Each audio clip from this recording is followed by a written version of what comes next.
Hi, dear students. We are studying vectors. In the last class, we saw how to pictorially represent a vector. If you remember, I represented the vector pictorially by drawing an arrow. Today, we will continue the session. Representation of a vector using symbols. So, therefore, I say symbolic representation of a vector. What do I mean? While studying physics, dealing with vector quantity, if I require to deal the vector algebraically, I will be using symbols that would represent a vector.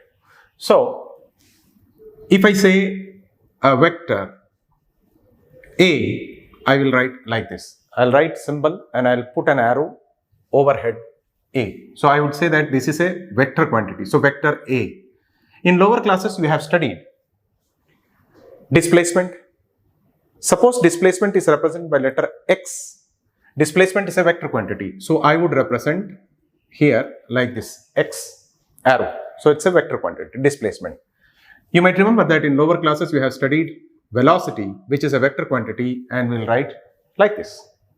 Acceleration is a vector quantity. We would represent acceleration like this. You have studied force, which is a vector quantity, this way. It means symbolically we can represent a vector by writing an alphabet, putting an arrow overhead. This is how we represent a vector symbolically. Next comes, see please, we have two types of vectors generally speaking. So, vectors can be a localized one, and the other type of vector is called non-localized vector. Now, what do we mean by localized vector? Localized vector means if you have a vector quantity, you cannot shift the position of a vector from one place to the other place. That is what we call it as localized vector. The vector is fixed. The position of the vector is fixed. Non-localized vector, you have the freedom to shift the vector. At the outset, generally, let us concentrate on this non-localized vector. I said non-localized vector, you have the freedom to shift the vector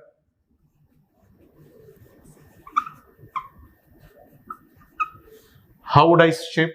You can shift the vector in a parallel direction.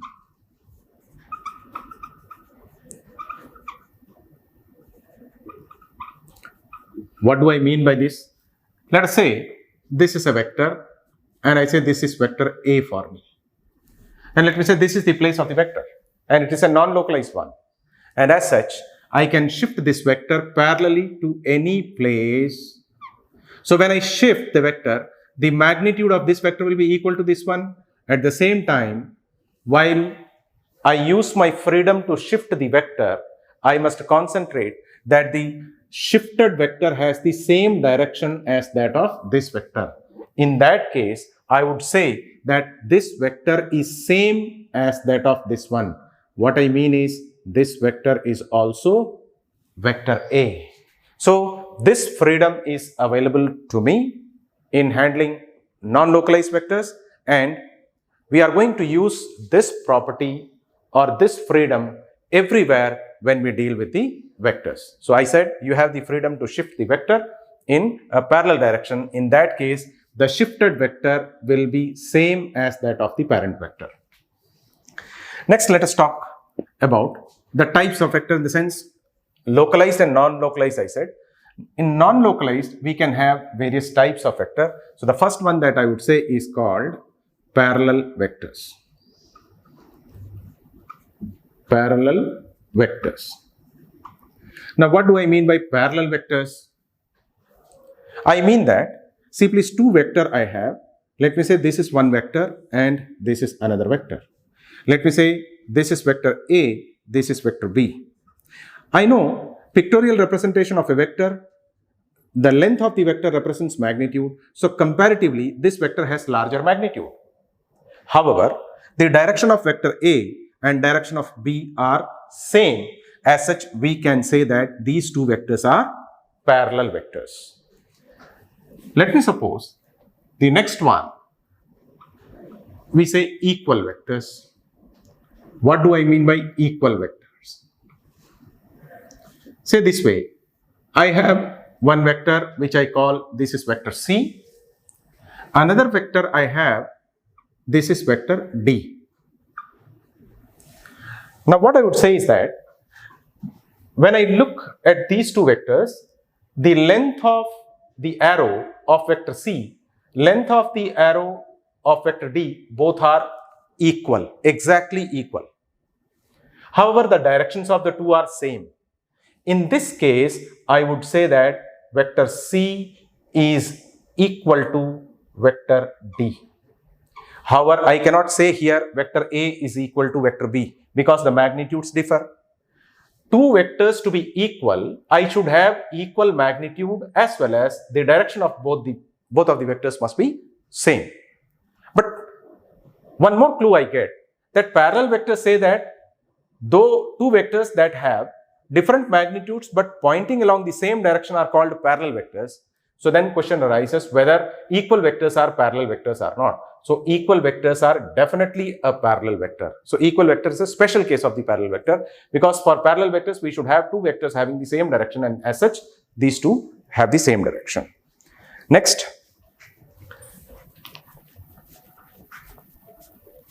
we say negative vectors. What do we mean by negative vectors? See, I have one vector like this, and I say that this is vector E, suppose, and another vector I have like this, and say this way, this is vector F. Now two vectors I have, and I say the length of the two vectors pictorially represented are equal. But when you look at the diagram, you see that the direction of the vector E and the direction of the vector F both are exactly opposite. So equal magnitude and the directions are opposite. In that case, the two vectors are said to be negative vectors. So how would I represent? I can represent this one like this. See, E is equal to F. When I write E is equal to F, it means it represents equal vectors. However, the directions are opposite. So in vectors, when directions are opposite, simply we put a minus sign. And the next one we call it as anti-parallel vectors.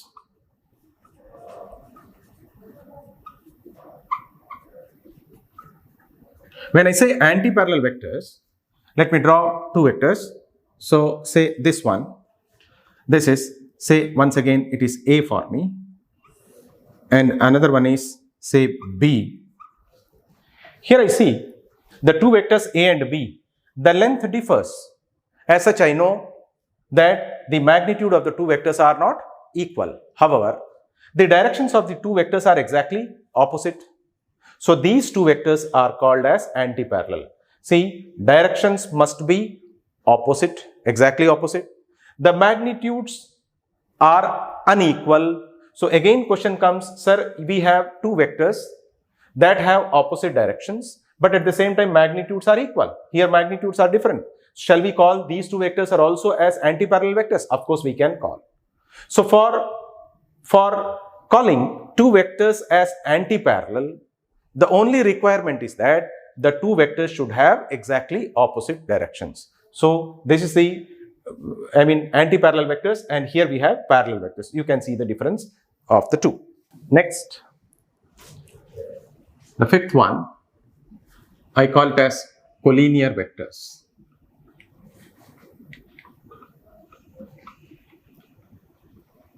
What do I mean by collinear vectors? Two or more vectors can be called as collinear if those vectors lie along a single straight line. What do I mean? See, say this is vector A, another vector B. So I see that the two vectors lie along the same line. As such, I will call these two vectors as collinear vectors. So next question comes, sir, you said collinear vectors are two or more vectors that lie along the same straight line. But I did not mention about the direction. So therefore, another case arise that, sir, I have a vector which is equal to C. One more vector I have, say this is D. But at the same time, the arrows are in the opposite direction. However, it seems or it looks that the two vectors lie along a straight line. So are these two vectors collinear? Of course, these two vectors are also collinear. So the definition of collinear vectors says that two or more vectors. So I can also have a third vector here. Say this is another vector, third vector. So two or more vectors that lie along a straight line are called collinear vectors. Third case arise. Sir, let me suppose that two vectors are equal. So say this is A, this is another vector B.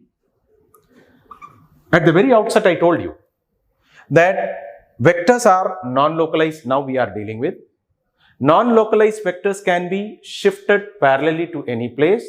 So these two vectors are parallel. Now what I am going to do is I am going to shift this vector B parallelly upwards, and I see that this is the way how I have shifted the vector.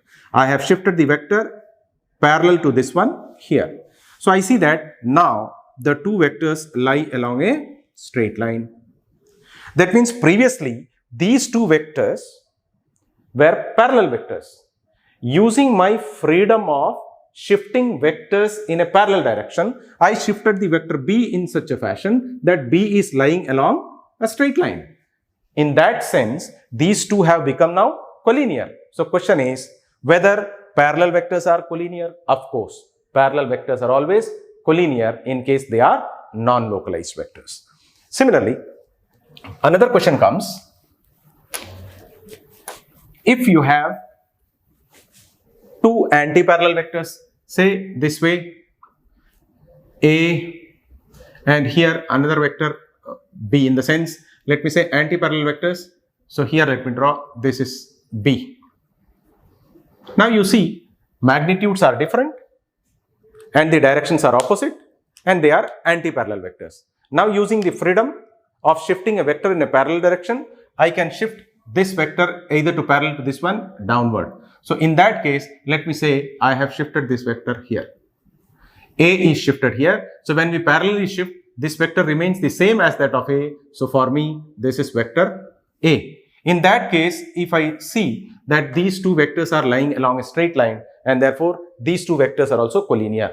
Thus, we can say that two anti-parallel vectors, when we have these two anti-parallel vectors are also collinear vectors. Next, if we see sixth one, we call orthogonal vectors.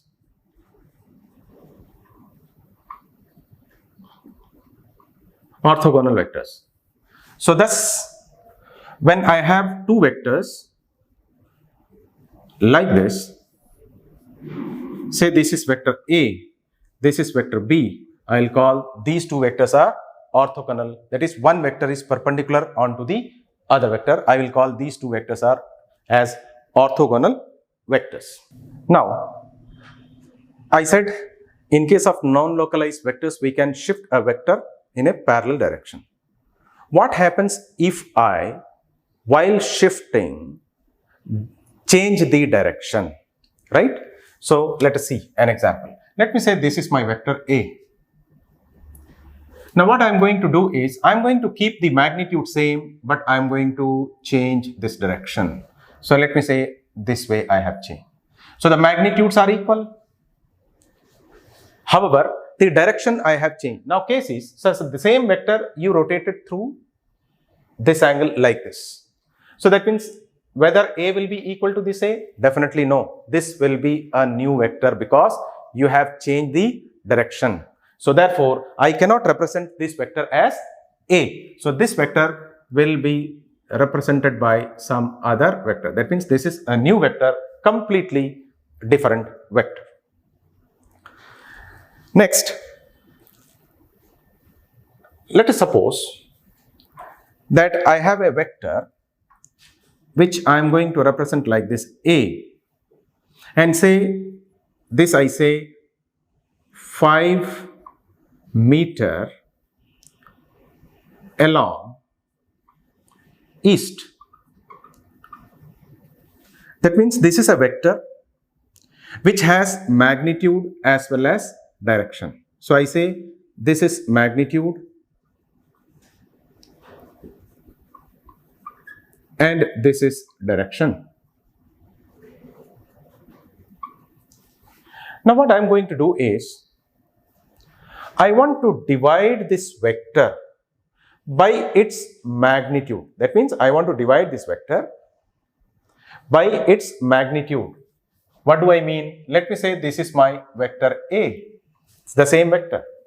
I said I have 5 meter. This is along east direction.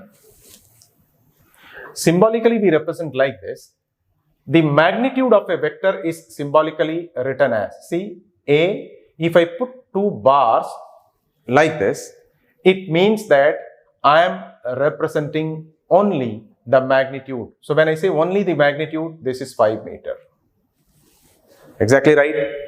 What I wanted to divide this vector by its magnitude. So what do I mean? I wanted to divide here 5 meter. This is the magnitude of this vector. You can see magnitude of this vector. So when I divided, do you think that this 5 meter and this 5 meter will cancel out? So I am left with, see, this vector by magnitude is equal to 5 meter by 5 meter is 1, and this is along east direction. So here you see, please, you have direction as well as you have magnitude. So you know, any quantity that has magnitude and direction, you call this as a vector. But thing is that all those vectors that have direction and magnitude equal to 1, we call it as unit vector. So thus I get the definition of a unit vector. What do I mean? See please, unit vector means a vector that has direction and a magnitude of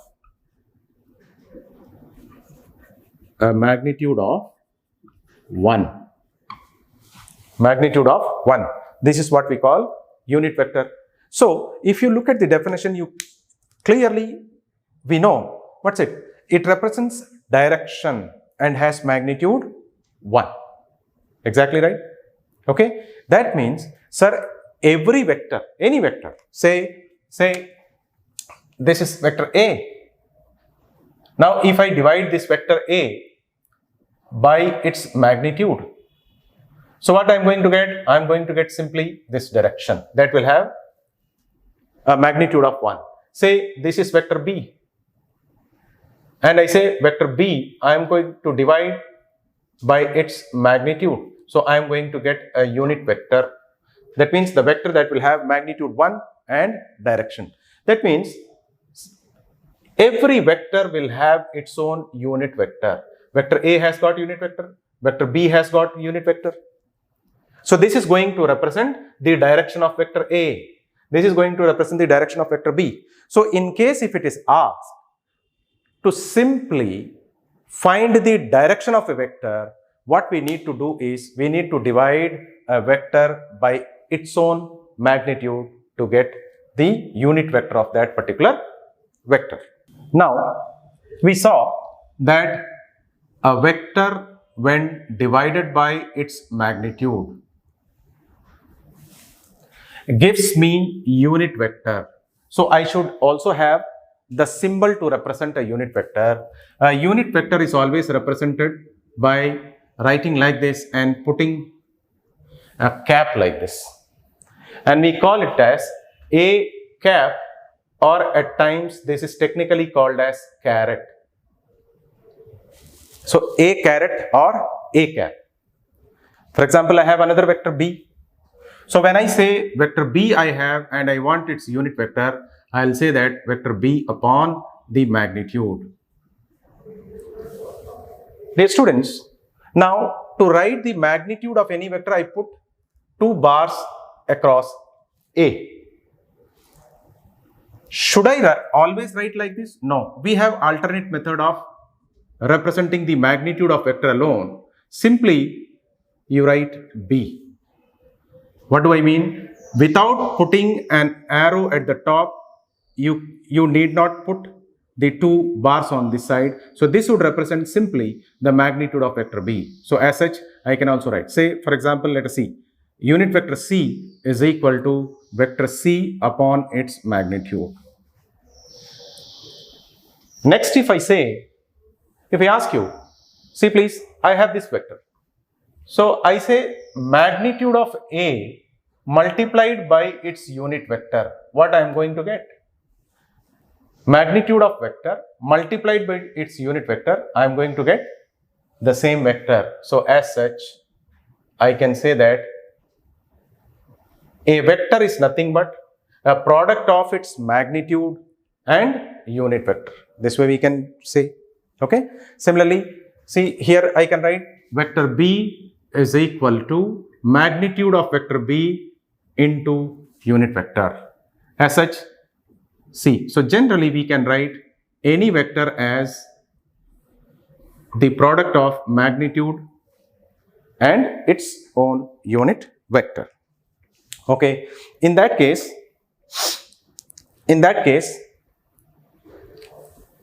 we are going to deal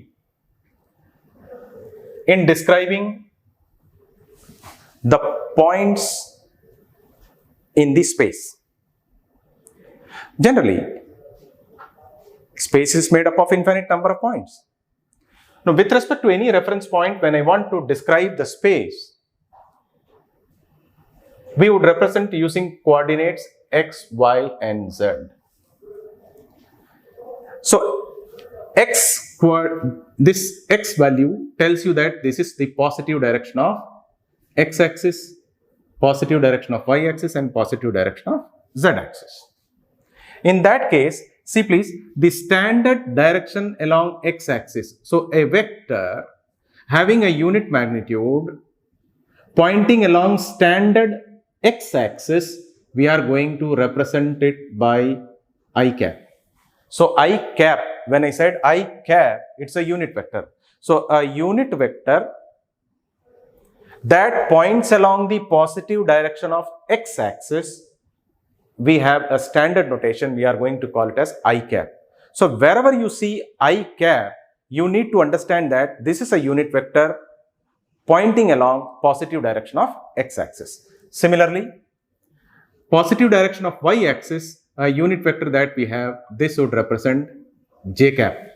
As such, along z-axis, positive direction of z-axis, we would represent the unit vector as k cap. So, I cap, j cap, and k cap are standard unit vectors,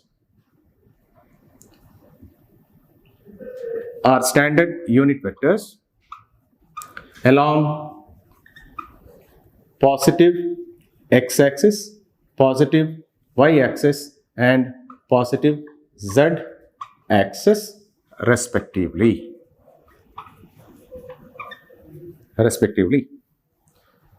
For example, let me say now, I want to multiply 3 with I vector. So, when I say 3 I cap, what do you mean? Magnitude multiplied by a unit vector is going to give me a vector. So, let me say this is my vector. So what do I mean? I mean that, let me suppose that I have, this is positive direction of x-axis, this is positive direction of y-axis. In that case, let me put like this, say 1, 2, 3, 4, and here 1, 2, 3. So here I represents direction along positive x-axis. I need to move positive along positive x-axis. I need to move by 3 units. So 1, 2, 3. So my vector is lying here. This is my vector and it is pointing along positive x-axis. Say I have this y, let me say I have 4j. So this is a unit vector multiplied by magnitude. So magnitude multiply unit vector will give me vector. So y is a vector. As such, if I try to represent on the coordinate axis, let me say this is positive x, this is positive y. Let me say here 1, 2, 3, 4, 5, and here say 1, 2, 3, 4. 1, 2, 3, 4, 5, say. So 4j, j represents direction along y-axis, 4 magnitude. So I'm going to move 4 units up. So 1, 2, 3, 4. So this will be my vector. This will be my vector. So I hope you understand the use of I, J, K. We have more uses I will talk about as we go deeper into the concepts. Now, as we saw the meaning of orthogonal vectors, I said two vectors when make 90 degree or are perpendicular to one another, we call it as orthogonal vectors. Now, a question is, how many maximum number of vectors can be mutually perpendicular to one another? This is the question. How many maximum number of vectors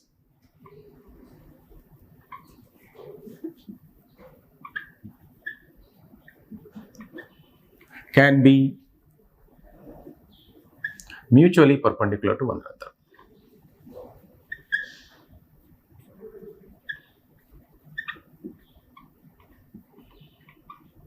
This is the question. That means if I have three vectors, say A, B, C. So A must be perpendicular to B, B must be perpendicular to C, and C must also be perpendicular to A. And if I have another vector, say D, so will D be perpendicular to A, B, C? So my question is, how many maximum number of vectors that can be mutually perpendicular? It is always three vectors.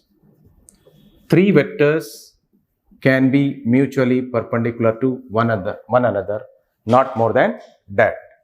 What do I mean? I mean, see, if this is vector A, then perpendicular to A, I can have another vector B. And perpendicular to both, I can have another vector C. So these two are perpendicular, these two are perpendicular, and these two vectors are perpendicular to one another. So thus, I can have only maximum three vectors that can be mutually perpendicular to one another. Let us put the second question. Let me say, if vector A is parallel to vector B and vector B is parallel to vector C,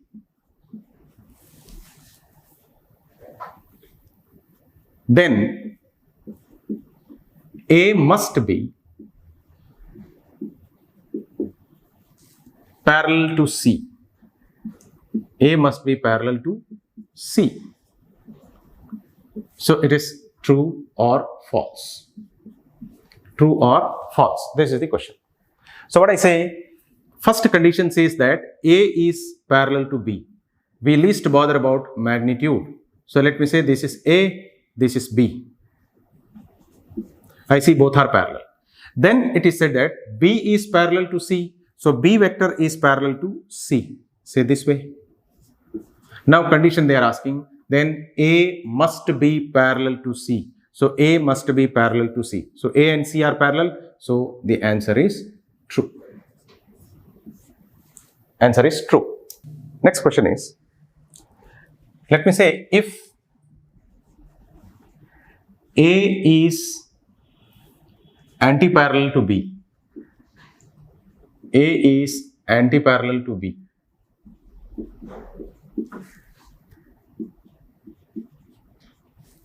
and vector B is anti-parallel to C, then A must be anti-parallel to C, anti-parallel to C. We have to check whether this is true or false. So we say A is anti-parallel to B. So let me say this is A to me and this is B to me. So A is anti-parallel to B. B is anti-parallel to C. So this is B. C is anti-parallel. So this is C. So B is anti-parallel to C. It's okay. Then it says that A must be anti-parallel to C. So if I check A and C, they are not anti-parallel. So they are parallel. As such, the answer must be false. The answer is false because A is parallel to C. Another question is, it says that if A is perpendicular to B and B is perpendicular to C, vector C, then A must be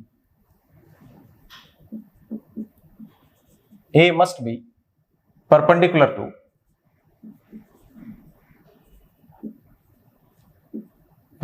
to C. True or false? True or false? Let us verify.